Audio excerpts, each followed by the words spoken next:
Today I came across a story on an anonymous forum that left me frozen. I couldn't stop reading it, and I need to share it with you because it's a brutal wake-up call. I always thought I knew my family, the kind of certainty where you believe nothing could surprise you, you know? That you know all their secrets, their quirks, their stories. Until suddenly, one random day, everything shatters. My younger sister, Clara, is or was my best friend. The one who covered for me when I lied to our parents, the one who comforted me after breakups. So, when she called me a few weeks ago asking me to come over and help her sort out some boxes, I didn't think anything was strange. Just some college stuff, old notes and books, she said over the phone. Her voice sounded different, a little tense. But I said yes, without hesitation. When I arrived, I knew something was off. Her apartment was spotless, which was unusual for her, and she was nervous. She kept fidgeting, laughing awkwardly, pacing back and forth. She handed me a box full of old notebooks and papers, and there, buried between folders and journals with doodled hearts, I found the envelope. It was a darker shade of brown, thick paper. On the front, written neatly in black marker, it said, "Do not open, family secret."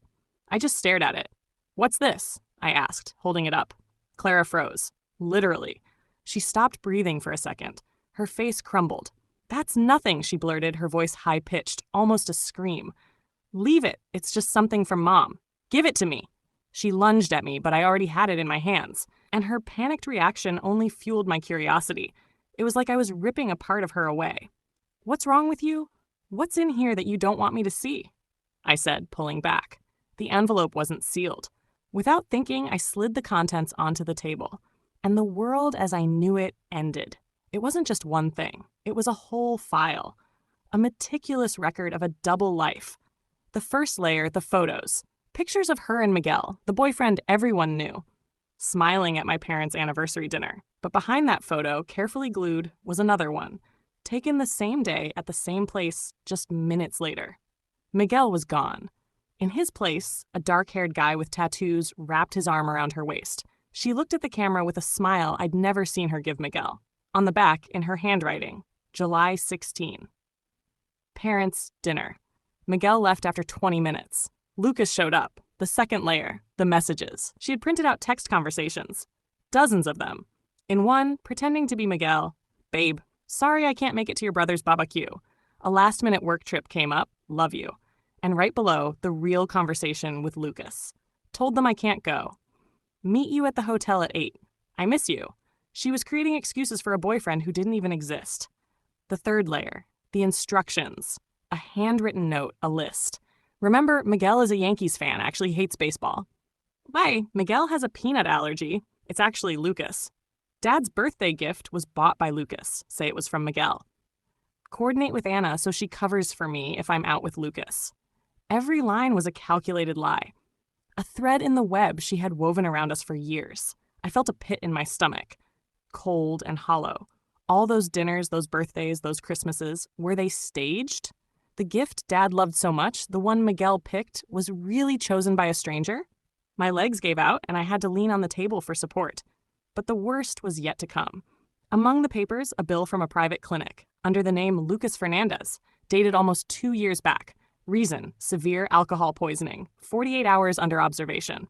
And then, the final blow, an old photo, edges worn out.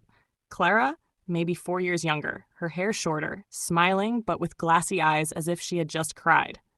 Next to her wasn't Lucas, it was my dad. And his expression wasn't the one I knew. He wasn't smiling. He looked straight into the camera, face grave, eyes full of a worry that chilled my blood. On the back, her shaky handwriting, May 16th. Dad knows everything. I promised to keep quiet. For the family. The room fell into absolute silence. She wasn't fighting anymore. Clara had collapsed onto the couch, hiding her face in her hands. Her shoulders shook silently. "What is this, Clara?" I managed to say, my voice hoarse. "Who's Lucas?" Dad knows about this." She looked up at me. Her eyes were red, filled with fear and exhaustion. "Lucas isn't just some boyfriend," she whispered, her voice breaking. "It's complicated. And Dad caught us years ago, that day. Lucas ended up in the hospital. Dad fixed everything, paid for everything, and he made me promise I'd keep it secret forever. That if Mom ever found out, Not just about Lucas, but about everything. The whole family would fall apart. Now, the secret wasn't just hers. It was my father's, too. My father, the pillar of our family, had been complicit in this monumental lie for years. He had allowed this charade to continue in our home, at our table, in our lives. Betrayal wasn't just a feeling anymore. It was like cracked paint revealing rot underneath I had never known was there. What do I do now? Do I confront my dad? Do I tell my mom and destroy her world? Do I swallow this alone, pretending nothing happened at family dinners, looking my sister and father in the eyes while carrying this truth? Every laugh from now on will feel forced. Every hug, a question. Nothing will ever be the same. The person I thought was my sister vanished in that moment. What remains is a stranger who lived a parallel life right under my nose. And the worst part is, I don't know if I have the courage to expose this and face the consequences. Because this won't just break Clara, it will destroy my entire family. And here's where I want to pause with you, because beyond the story, the real question is, what would you do in this situation? Sometimes we think we live in perfect families with flawless parents or siblings, but behind closed doors, there may be secrets strong enough to tear everything apart. Here's the truth I've learned. Personal growth isn't about living a problem-free life. It's about having the courage to face reality, even when it hurts. A comfortable lie always feels easier, but in the long run, it destroys everything. The truth is uncomfortable, but it's the only solid ground to rebuild something real. So tell me, what would you have done in my place? ¿Quieres que te prepare esta versión con entonación